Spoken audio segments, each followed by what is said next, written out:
وأحسن منك لم تر قط عيني وأجمل منك لم تلد النساء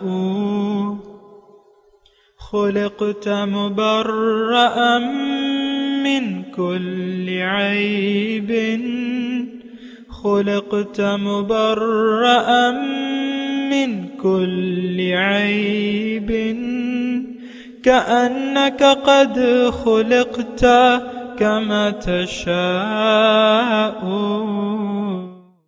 كتاب أنزلناه إليك مبارك ليدبروا آياته وليتذكر أولو الألباب.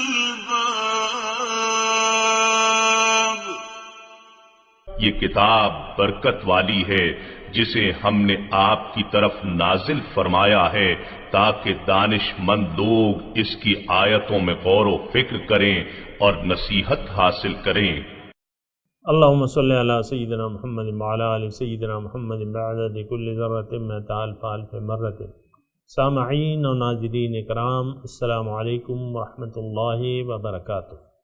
سامعین اکرام، سورہ مومنون آیت نمبر 12.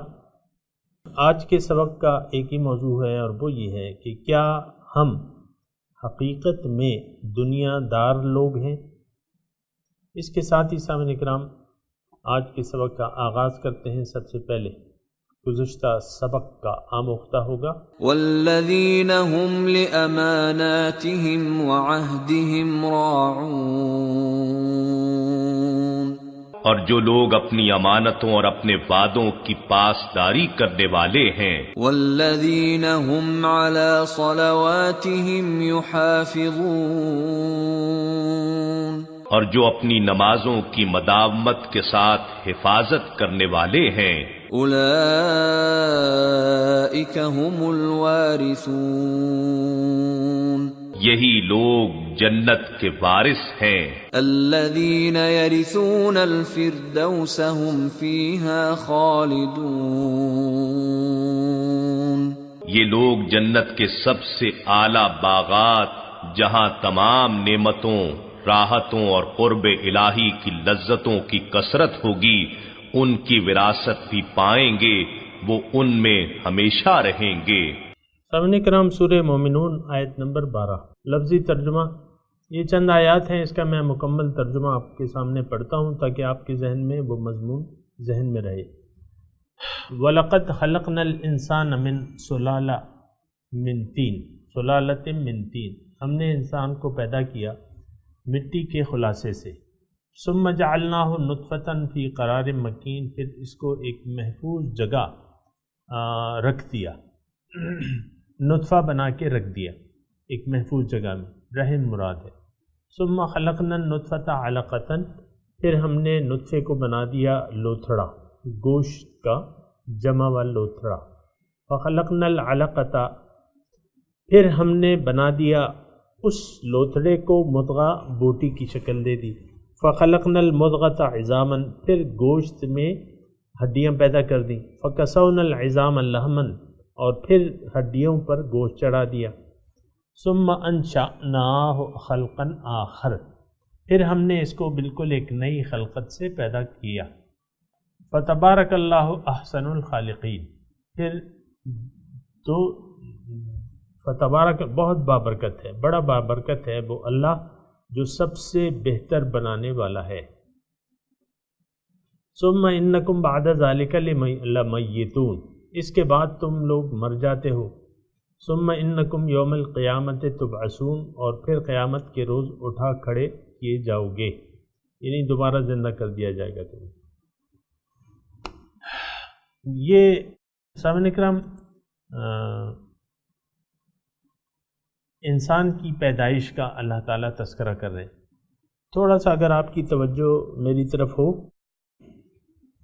جو روٹین کے کام آپ کرتے ہیں اور درس بھی سنتے ہیں، تھوڑی سی توجہ اگر اس مضمون کی طرف کر لیں تو یہ ایک گہرا مضمون ہے سمجھنے کا۔ پہلے تو سورت کا جو اسٹارٹ ہے، شروع ہوا ہے اور کن حالات میں وہ ہوا ہے وہ میں نے آپ کو بتا دیا تھا کہ سورت کا نزول جو تھی وہ 7 نبوی تھی، اور مکی دور میں اس دور میں عمومی طور پہ انکار تھا، حضور صلی اللہ علیہ وسلم کی تعلیم کا انکار ہو رہا تھا۔ حضور کا انکار نہیں ہو رہا تھا بلکہ حضور کی تعلیم کا انکار ہو رہا تھا، جیسے کہ ابو جہل کے الفاظ ہیں کہ یا محمد انا لا نکذبک ولکن نکذب بما جئت بہ، اے محمد ہم آپ کو نہیں جھٹلاتے لیکن آپ جو تعلیم لے کے آئے ہیں اس کو جھٹلاتے ہیں۔ تو تکذیب حضور کی نہیں تھی بلکہ تکذیب حضور صلی اللہ علیہ وسلم کی وہ پیغام کی تھی۔ تو پیغام میں 3 بڑی چیزیں تھیں سامعین کرام، ایک تو توحید تھی، اور پھر دوسری رسالت تھی، اتباع رسول، رسالت، اور پھر حیات بعد الموت۔ تو کافر جو تھے، آپ کو یہ سمجھنے میں بڑی دلچسپی بھی ہوگی اور آسانی بھی ہوگی کہ آج تقریباً وہی دور جاہلیت کے حالات ہیں، ہم بھی شرک میں مبتلا ہو چکے ہیں، توحید کا پیغام ہمارے دلوں سے ہٹ چکا ہے، اور پھر جو ہے رسالت کو بھی ہم یعنی وہ اہمیت دینے کے لیے تیار نہیں ہے۔ حضور صلی اللہ علیہ وسلم کی رسالت کو وہ اہمیت جو کہ دینی چاہیے کہ رسالت کا اتباع ہوتا ہے، رسالت رسول کی اطاعت ہوتی ہے، اس کا اتباع ہوتا ہے، یہ بھی آج معاشرہ یہ سمجھنے سے قاصر ہے کہ رسول کی ڈیوٹی یہ تھی۔ پھر حیات بعد الموت کی بھی ہم عملاً منکر ہیں، زبان سے تو نہیں کہتے لیکن عملاً منکر ہیں، کیونکہ ساری تیاری، ساری توجہ ہماری ظاہر کی طرف ہے، اور ظاہر ہی کی ساری تیاریاں ہیں، ساری پریشانیاں ہماری جو ہے اس کا تعلق ظاہر سے ہے۔ تقریباً آپ زیادہ پریشان نہ ہوں، وہ دور جاہلیت اور آج کا وقت وہ تقریباً ایک سا ہے۔ توحید پہ ہم نہیں، یعنی جو توحید اصل توحید ہے اس کے ہم قائل ہونے کے لیے تیار نہیں ہیں۔ دیگر معبودان باطل، دنیا اور مافیہا سے محبت کا تعلق جو ہے، یا جو اس کو ہم نے خدا بنایا ہوا ہے، اس کو خدا یعنی اس کو طلاق دینے کے لیے ہم تیار نہیں ہیں۔ ان معبودوں کو جو ہم اس وقت اس کی پرستش کر رہے ہیں دنیا اور مافیہا کی، تو وہ بھی ہم چھوڑنے کے لیے تیار نہیں ہیں۔ تو زیادہ پریشانی کی ضرورت نہیں ہے، یعنی کہ آپ کو میں وہ حالات سمجھاؤں کہ جو مکے میں تھے، تقریباً یہی حالات تھے۔ یہ تو ہم نے سارا ایک جو ڈرامہ بنا رکھا ہے نا کہ بغیر سوچے سمجھے کلمے کی ادائیگی کر رہے ہیں، اور وہ کلمات پڑھ رہے ہیں، وہ عادات تقریباً کچھ لوگوں نے اپنائی بھی ہیں جو اسلامی رسومات ہیں، بظاہر نماز ہے، روزہ ہے، زکوٰۃ ہے، حج ہے، کلمہ بھی زبان سے پڑھ لیتے ہیں، لیکن ہرگز ہم اس معنی مفاہیم کو جاننے کی کوشش نہیں کرتے۔ آج سوچ سمجھ کے ہم نے اسلام قبول نہیں کیا ہے سامنے کا۔ یہ تو ہمارے ماں باپ جو تھے مسلمان تھے، اور ہم بھی بس چلو اس لحاظ سے، اب یہ ایک ایسا بوجھ ہے جس کو ہم اپنے سر سے اتار کے بھی نہیں پھینک سکتے، یعنی ہم اپنے آپ کو غیر مسلم کہلانے کے لیے بھی تیار نہیں ہیں، اور یہ ایک ٹوکرا ہے، ایک بوجھ ہے، اسلام ایک بوجھ ہے سامنے کرام۔ یہ بہت مجھے دکھ ہو رہا ہے اس بات کو کہتے ہوئے، کوئی خوشی نہیں ہو رہی کہ ہم اسلام کو ایک بوجھ سمجھتے ہیں اور اسلام کو ناقابل عمل سمجھتے ہیں، اللہ کو مقصود واحد نہیں سمجھتے، بلکہ اور بھی ہمارے محبوب ہیں۔ بَاتَّخَذُوا مِن دُونِ اللَّهِ آلِهَةً لَعَلَّهُمْ يُنصَرُونَ، ہم نے اور بھی معبود گھڑے رکھے ہیں، آپ دیکھ لیں، میں آپ کو کہتا رہتا ہوں، وہ تقریباً وہی ماحول ہے سامنے کرام، شرک کا بھی وہی ماحول ہے، جہالت کا بھی وہی ماحول ہے، اور حیات بعد الموت کے بھی ہم لوگ قائل نہیں ہیں ہرگز۔ تمام لوگ تقریباً، میں نے آپ کو کہا ہے کہ اس معاشرے کے جس میں میں اور آپ رہ رہے ہیں، اس معاشرے کے اکثر لوگ جو ہیں جہنم میں جانے کی ان کو جلدی ہے، من چاہی زندگی گزار رہے ہیں، اور اللہ تعالیٰ نے تو کہہ دیا ہے قرآن وَمَنْ أَضَلُّ مِمَّنِ اتَّبَعَ هَوَاهُ بِغَيْرِ هُدًى مِّنَ اللَّهِ، قرآن کی آیت ہے، میں تو آپ کو قرآن ہی پیش کر رہا ہوں سامنے کرام۔ کون ہے زیادہ گمراہ اس شخص سے جو اپنی خواہشات نفس کی بنا زندگی گزار رہا ہے بغیر اللہ تعالیٰ کی ہدایت کے۔ اللہ تعالیٰ کی ہدایت اس سے تو ہم بے نیاز ہیں سامنے کرام۔ قرآن کو آپ دیکھ لیں، میں زیادہ مشکل مضامین نہیں ادا کر رہا کہ آپ اس پہ سر کھجاتے رہ جائیں، یار یہ کیا کہہ رہا ہے، ایسا تو ہم نہیں کر رہے۔ نہیں، ایسا ہی ہے، آپ کو پریشانی سمجھنے میں زیادہ پریشانی نہیں ہوگی میری باتوں کو۔ آپ دیکھیں قرآن سے ہم نے کتاب ناظرہ، کتاب حفظ، کتاب تلاوت بنا کے رکھ دیا ہے۔ ہمارے مدرسوں میں کیا ہو رہا ہے؟ قرآن فہمی کے مضامین نہیں ہیں، ناظرہ کے ہیں، حفظ کی کلاسیں لگ رہی ہیں، نئے نئے اسکول کھل رہے ہیں، وہ اپنے ساتھ مع حفظ قرآن، فلانا انگلش اسکول اور مع حفظ قرآن۔ تو یہ ساری باتیں ہیں، بالکل وہی معاشرہ ہے، اور اس کا مطلب اس تمام گفتگو کا مطلب یہ ہے سامعین کرام کہ جس طرح وہ لوگ سوچنے سمجھنے کے لیے تیار نہیں تھے اور قرآن ان کے لیے نازل ہو رہا تھا، ان کے لیے مضامین بیان کر رہا تھا، وہی یہ مضامین جو ہیں یہ بے نئی آج ہمارے لیے ہیں۔ مثال کے طور پہ عرض کروں سامعین کرام کہ اس سورت کا جو ابتدا ہوتی ہے، آپ دیکھیں نا، مکی سورت ہے، ابتدا کیا ہوتی ہے؟ فلاح یافتہ لوگوں کی فہرست، یعنی فلاح یافتہ لوگ کون ہیں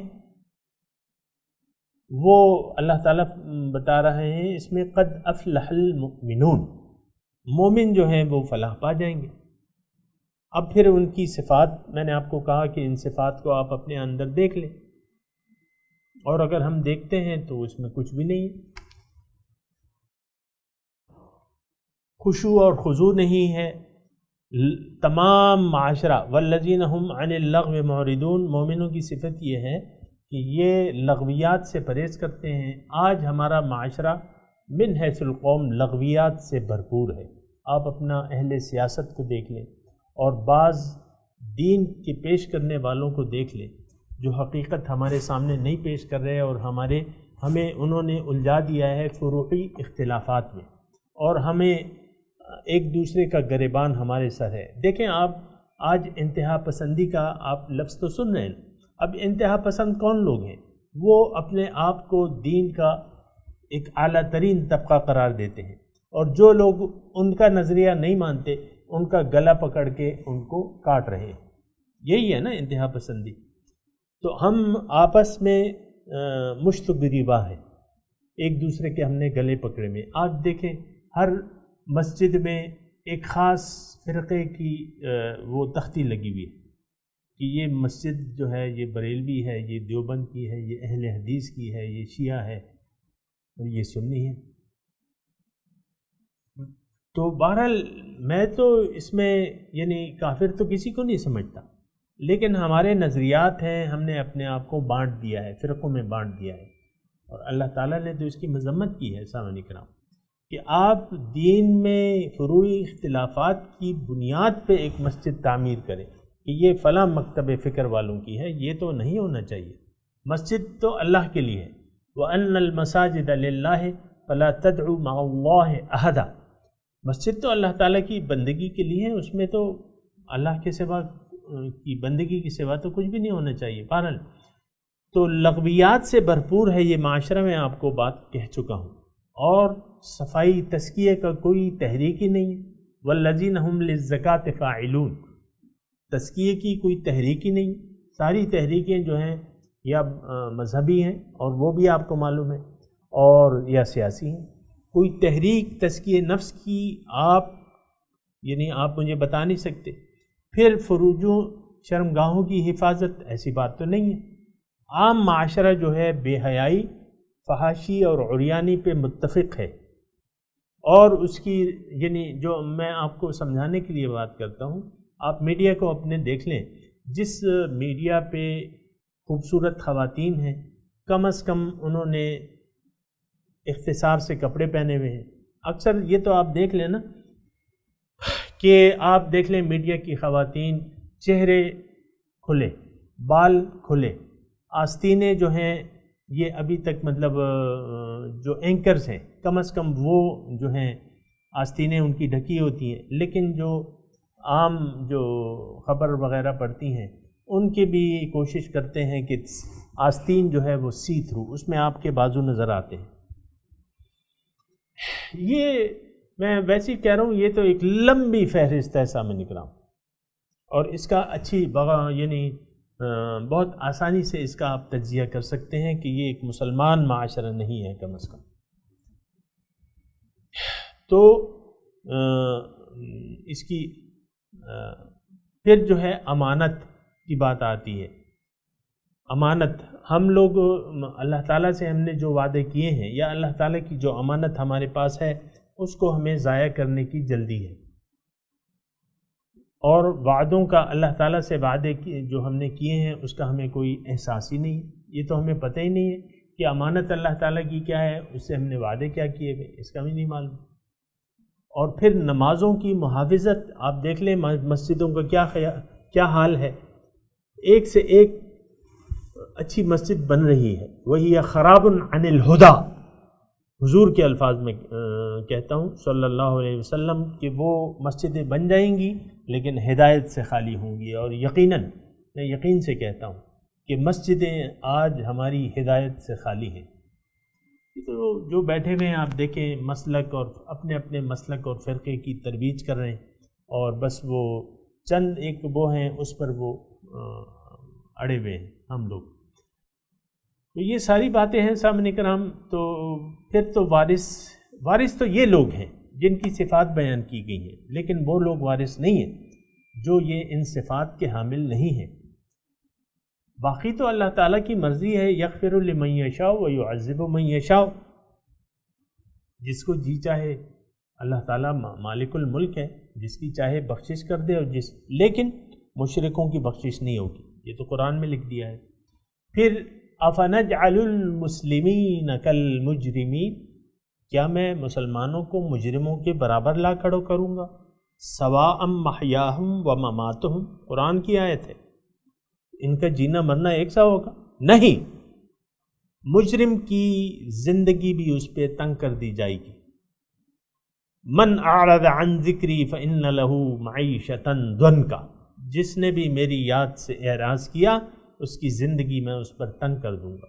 نحشرہ یوم القیامت اعمی، اور قیامت کے دن اس کو میں اندھا اٹھاؤں گا. یہ دیکھیں طفل تسلیاں جو ہمیں دی جاتی ہیں سامنے کرام کہ بچوں ٹھیک ہے تم نے کلمہ پڑھ لیا ہے، اللہ تعالیٰ غفور الرحیم ہے، اور حضور صلی اللہ علیہ وسلم شفیع ہیں، شفیع الامم ہیں، تو ہیں سب کچھ ہے، لیکن آپ نے اس کا جو مطلب نکال لیا ہے یا اس پر بھروسہ کر کے اپنے عمل کو ترک کر دیا ہے.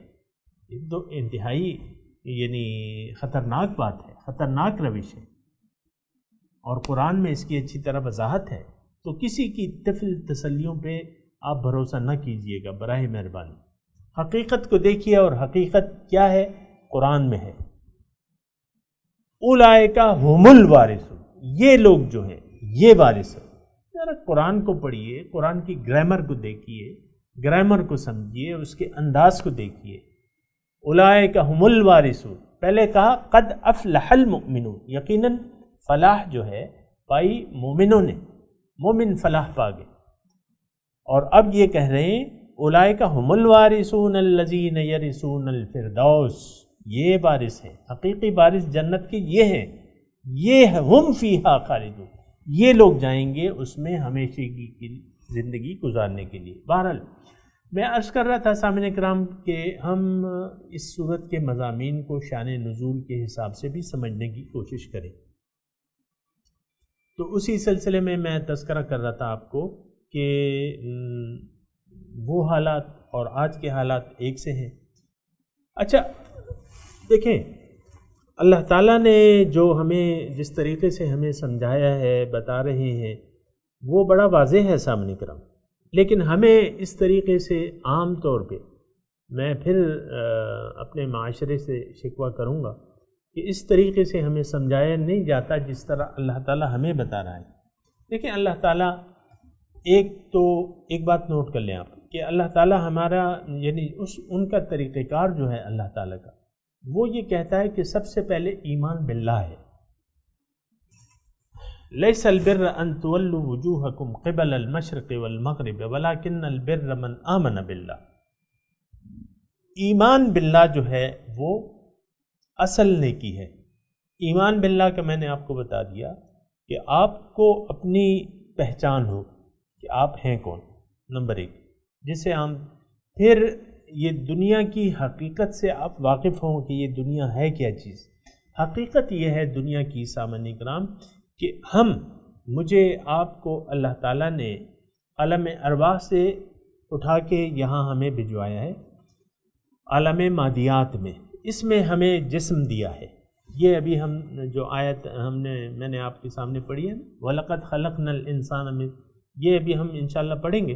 تو حقیقت ہماری یہ ہے کہ ہماری حقیقت روح ہے، روح کو اللہ تعالیٰ نے یہاں اس انسانی جسم عطا فرمایا ہے، کچھ معین مدت تک کے لیے یہ اس جسم میں رہے گی، اور پھر یہاں سے ثُمَّ إِنَّكُمْ بَعْدَ ذَلِكَ لَمَيِّتُونَ، تم پھر چلے جاؤ گے، تم یعنی وفات پا جاؤ گے، یعنی اپنے واپس چلے جاؤ گے، اِنَّا لِلَّهِ وَإِنَّا إِلَيْهِ راجعون۔ تو اول تو یہ ہے ایمان باللہ۔ ایمان باللہ کا میں آپ کو مطلب بتاتا رہتا ہوں اور بتاتا رہوں گا، کیونکہ یہ اصل چیز ہے ایمان باللہ۔ زبان سے کہہ بھی دیا لا الہ تو کیا حاصل، دل و نگاہ جو مسلمان نہیں تو کچھ بھی نہیں۔ یہ میں آپ کو بتاتا رہتا ہوں، بتاتا رہوں گا، کیونکہ ایمان باللہ لا الہ میں تو ساری کامیابی ہے ہماری، کہ ہم کہہ دیں کہ لا الہ الا اللہ محمد الرسول اللہ۔ دیکھیں پہلی جو وعظ تھا حضور صلی اللہ علیہ وسلم کا برسر عام، وَأَنذِرْ عَشِيرَتَكَ الْأَقْرَبِينَ جب نازل ہوئی نا، کہ اپنے قریبی رشتہ داروں کو، تو وہ سب ظاہر ہے مکہ والے قریبی رشتہ دار تھے قبل، تو حضور صلی اللہ علیہ وسلم صفا کی پہاڑی پر چڑھے اور ہر ایک قبیلے کو آواز دی۔ وہ واقعی کی تفصیل میں نہیں جاتا، لیکن ان کا میسج کیا تھا؟ قولوا لا الہ الا اللہ تفلحوا، کہہ دو کہ لا الہ الا اللہ، تم کامیاب ہو جاؤ گے۔ یہی پیغام آج ہمارے لیے بھی ہے حضور صلی اللہ علیہ وسلم کا۔ ہم تو لا الہ کہنے کے لیے تیار ہی نہیں ہے سامعین کرام۔ ہمارے تو یعنی اور بھی معبود ہیں۔ اصل کیا ہے کہ ہم نے ظاہر پہ ایک دھوکہ کھا لیا ہے کہ یہ ظاہر ہی اصل ہے۔ یہ دھوکہ لگ جائے نا، اور تو پھر آدمی بہت سے دھوکوں کا شکار ہو جاتا ہے۔ یعنی ایک جھوٹ کو اگر آپ سچ مان لیں تو پھر بہت سے جھوٹوں سے آپ کا واسطہ پر پڑے گا۔ آپ اگر یہ سمجھ لیں کہ میں اس دنیا میں آیا ہوں اور میری یہی حقیقت ہے جو سامنے جو لوکنگ میں گلاس میں میں دیکھ رہا ہوں، آئینے میں میں دیکھ رہا ہوں، تو یہ سب سے بڑا فریب ہے اور دھوکہ ہے سامنے کا۔ آپ اگر کہہ دیں کہ میں تو مرد ہوں، یا آپ کہہ دیں میں تو عورت ہوں، یہ بہت بڑا دھوکہ ہے۔ آپ تو نہ مرد ہیں نہ عورت ہیں۔ وَيَسْأَلُونَكَ عَنِ الرُّوحِ قُلِ الرُّوحُ مِنْ أَمْرِ رَبِّ، گر نبود ذات حق اندر وجود، آب و گلہ کے ملک کر دے سجود۔ اگر تم میں وہ ذات حق نہ ہوتی، یہ آب و گل اور فرشتے تمہیں سجدہ کیسے کرتے؟ روز ازل کا واقعات کریں نا، انی جاعل فی الارض خلیفہ، رب نے فرشتوں کو کہا کہ میں اپنا نائب پیدا کر رہا ہوں زمین میں انسان کو اپنا خلیفہ بنانے والا ہوں۔ فَإِذَا سَوَّيْتُهُ وَنَفَخْتُ فِيهِ مِن رُّوحِي فَقَعُوا لَهُ سَاجِدِينَ۔ دیکھو جب میں اس کا ظاہر برابر کر دوں اور اس میں اپنی روح پھونکوں، یہاں جو ہم ابھی میں ترجمہ پڑھ رہا ہوں نا، یہ ہم نے جو پڑھا ہے جو ابتدا میں وَلَقَدْ خَلَقْنَا الْإِنسَانَ، تو یہی مضمون میں آپ کو بیان کر رہا ہوں دوسری جگہ مختلف انداز سے ہے کہ میں جب اس کا ظاہر فَإِذَا سَوَّيْتُهُ، جب اس کا ظاہر میں برابر کر دوں، وَنَفَخْتُ فِيهِ مِن رُّوحِي، اور اس میں اپنی روح پھونکو، اپنی جانب سے روح پھونکو، تو فَقَعُوا لَهُ سَاجِدِينَ، پھر تم اس کو سجدہ کرنا۔ اقبال نے بھی کہا ہے نا، نقطۂ نورے کے نام او خودیست، زیر خاک ماں شرار زندگیست۔ نقطۂ نورے، یہ تو نور کا ایک نقطہ ہے جس کو میں خودی کا نام دیتا ہوں کہ خودی کو کر بلند اتنا کہ ہر تقدیر سے پہلے خدا بندے سے خود پوچھے بتا تیری رضا کیا ہے، رادیتم مردیہ۔ تو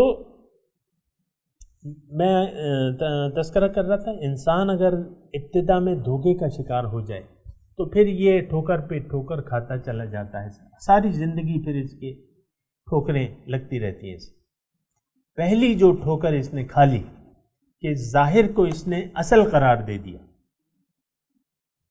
اور اس پہ دھوکہ کھا لیا کہ یہی دنیا ہے، اور کافروں کا جیسے عقیدہ ہے کہ ان ہی الا حیاتنا الدنیا نموت و نحیا وما کننا بمبعوثین، یہ ان ہی ہے، بس یہی زندگی ہے جو کچھ بھی۔ آج آپ خود دیکھ لیں، ہم میں سے اکثریت، میں اور آپ جس معاشرے میں رہ رہے ہیں، ان میں سے اکثریت لوگوں کی اسی زعم میں مبتلا ہے، گمان باطل میں مبتلا ہے کہ یہی زندگی ہے، اسی کو سنوارو، اسی کو سنوارتے رہو، پیسے جمع کرو، کھانا کھاؤ پیو، کھا لے پی لے جی لے، اچھا کھا لو، اچھا پہن لو، اچھا رہ لو، بنگلے بناؤ، یہ کرو وہ کرو۔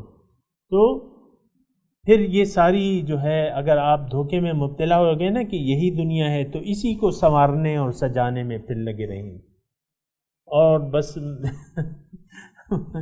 میں اور تو آپ کے سامنے کچھ نہیں کہہ رہا، لیکن یہ ہے کہ آپ توجہ کریں۔ تو بہرحال میں مضمون ذرا طویل ہو گیا، لیکن کوئی بات نہیں، یہ مضمون جو ہے بنیادی ہے، اس پہ بور نہیں ہونا چاہیے کہ یعنی دیکھیں، یہ تو حقیقت کی باتیں میں آپ کو بتا رہا ہوں، آپ سے شیئر کر رہا ہوں، جو مجھے اپنے بزرگوں سے فیض ملا ہے، ان کے سینے سے جو ہمیں اللہ تعالیٰ نے عطا کیا ہے، اس کی میں باتیں بتا رہا ہوں۔ یہ عام باتیں نہیں، یہ خاص باتیں ہیں سامنے کی، خاص مضمون ہے، یہ عام مضمون نہیں ہے، یہ خاص مضمون ہے، تھوڑا سا اس کی قدر کیا کریں۔ تو یہ ایک دھوکہ اگر لگ گیا، میں آپ سے عرض کر رہا تھا، اگر یہ ایک دھوکہ لگ گیا تو پھر جو ہے بہت سے دھوکوں کا ہم شکار ہوتے رہیں گے۔ بہرحال سامعین کرام، میں آج کا مضمون اختتام ہوتا ہے آج کے مضمون کا، کیونکہ وقت اختتام پذیر ہے۔